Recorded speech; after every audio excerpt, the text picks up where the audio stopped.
fly too high, you feel like I'm roller coasting. It's just sometimes I forget that I was chosen. Can't waste my life, keep my head up, gotta focus. Done floating. Hey, I walked in the building, I made it. Funny thing is, I'm back in the crib and it don't even feel like I made it.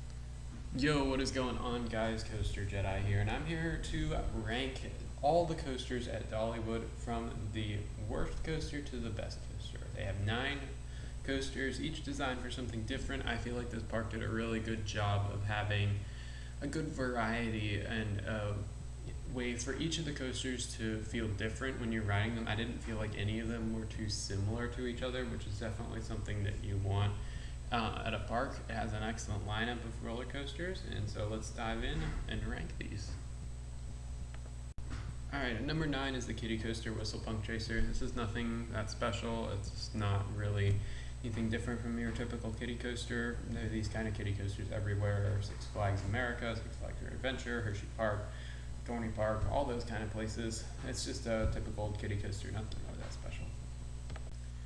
Number 8, we have Blazing Fury, the indoor roller coaster, and this is the oldest roller coaster in the park, but it's not real great or anything. It doesn't have any kind of special layout or anything. It's got some cool theming inside there, but the best part of this ride, I have to say, is there are a couple drops in there. If you sit in the back row, then you're going to get a nice pop of airtime over each of them, so I definitely recommend back row. The problem is there are a lot of trim brakes, so after all the drops, there's a lot of trim brakes that really slow things down, so you can't really enjoy any of the speed, but you do get a nice little pop of airtime, so I would definitely recommend when you're riding this to get the credit, ride it back row. Alright, next up is FIRECHASER Express. This is a fun family coaster. It's definitely very unique and something very interesting. I didn't find it to be especially exciting. The launches are decent though, but the rest of the layout isn't really anything exciting. There's not really any airtime or anything too intense. But I know this has a good place at the park. It's a perfect family coaster. It's something that everyone can enjoy riding all together. It's not a boring ride like some family coasters might be. It's definitely enjoyable for people of all ages, but it's also not too intense so that kids and families wouldn't be able to ride it together. So definitely see its place at the park, but it didn't impress me as much as I was thinking. Alright. At number 6 is a ride that actually really impressed me. This is FLIER, the newest coaster at the park. It's in their new Wildwood Grove section of the park. And this is actually a really good ride. It's a solid, like, family kind of invert thing. It doesn't go upside down at all. But the drop is really fun. It's got some good G-force to it. And definitely recommend the back row because you are getting pulled through the whole layout. It's not the longest ride by any means, but it's definitely very fun, and I definitely recommend it. Problem is though with this ride, one train ops is a real issue. Makes the line a lot longer, especially because this is already a popular ride, so definitely be prepared to wait in some long lines. Number 5 is Mystery Mine, and this is a very strange coaster. It's such a meme of a ride. It really, it's just so weird, but it's definitely got some good points and some bad points to it. The theming is interesting and relatively well done. And definitely the end is a really nice finale to it. You got a nice vertical lift hill with a vertical drop and 2 back-to-back inversions, the last of which give really good hang time, which I think is the best part of the ride by far. But the rest of the ride's just kind of underwhelming, especially that first outdoor part. It just kind of bashes you around. It's a little jerky. It's nothing too great, but it's definitely a fun ride, something that is enjoyable. But like FLIER, it's going to get some long lines, so be prepared for that. Number 4 is Thunderhead, the GCI wooden coaster, and this is a pretty solid GCI. It was the first GCI I've ever ridden where I've actually gotten airtime, as shocking as that may sound, but I've also ridden Roar, Lightning Racer, Wildcat, and Invader, none of which really have impressed me that much. So it's a decent ride. It's definitely got some rough patches and some jerky patches, but overall it's pretty solid. The airtime definitely makes up for it. My main complaint about this ride is when it was in the middle of the Corona time, and we have to wear masks on the ride, and I don't know why, because they are straight gonna fall off. That didn't make any sense to me but the ride ops insisted on this ride, that this was the only one they insisted on, that you had to wear a mask the entire time, which stunk. because it was gonna fall off for sure. But after that short little rant, that's my main complaint I have about it. Overall, this is a solid ride.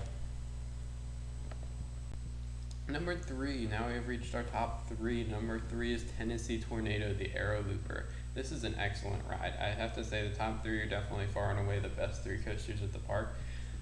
This is a really good ride. It's nice and fast, it's got some great G-force, some great intensity, all the inversions are pretty good. It's only got 3, but they're all still pretty good. That drop is really good, definitely the best part of the ride. It goes on for longer than you expect. Unlike the ride, unfortunately, because this ride is over basically in an instant. After all the inversions, you take one turn and you're done, which is annoying, but it definitely is still worth it. All the grid elements make up for it. So yeah, I definitely would say that this is a very enjoyable ride. It's got some good intensity, and it's definitely worth checking out. Number 2 is Wild Eagle, and I don't get why everyone puts this at number 4 or number 5. It's not a bad ride at all. It's actually an awesome ride. It's in my top 10 currently, and I've ridden 143 roller coasters. So, but onto the ride.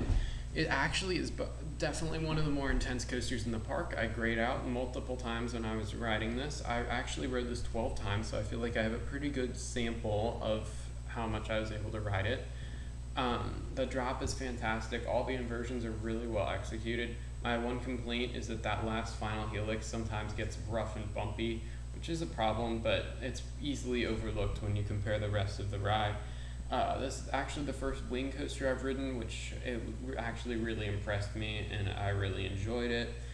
Plus, one of my favorite parts about this ride is it had no line, and it was really easy to go back and just marathon. You didn't even have to go all the way out. You could just go partway down, and there was a staircase you could take down and just go back and ride it over and over and over again. So I did that a bunch of times, and that's why I was able to get on it so much, which was really nice.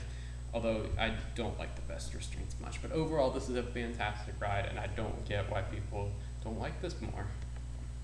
And at number 1, I'm sure no one is surprised, Lightning Rod, my first RMC I was ever able to ride.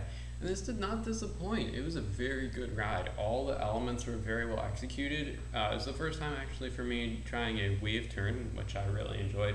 Quad down was really good, gave some great airtime. Every single hill on there gave airtime. Really, my one complaint is that the launch was slowed down. It wasn't as powerful or impressive as I was expecting. Especially once you got to the top, I feel like you lost a lot of that speed. Then you gained it right back on the drop. But still, I was expecting a little more airtime at the top. But overall, other than that, and it feeling like it's over really, really fast, it feels like it's 15 seconds long. But other than that, this is pretty much a flawless roller coaster. It's pretty smooth. It's got some great, fantastic airtime. It's got a good layout. All the elements are well executed. Other than the length, I don't really have much to say about it that's bad. I do wish it had been longer, then it might have challenged for my top spot, but despite that, it's still my favorite wooden coaster, and it's a great ride. Alright, thanks guys for watching. Hope you enjoyed the video. Hope you guys are having an amazing day, and that it was made even better by this video. So thanks for watching, and continue to keep watching and comment your list of the top coasters at Dollywood. Peace, y'all.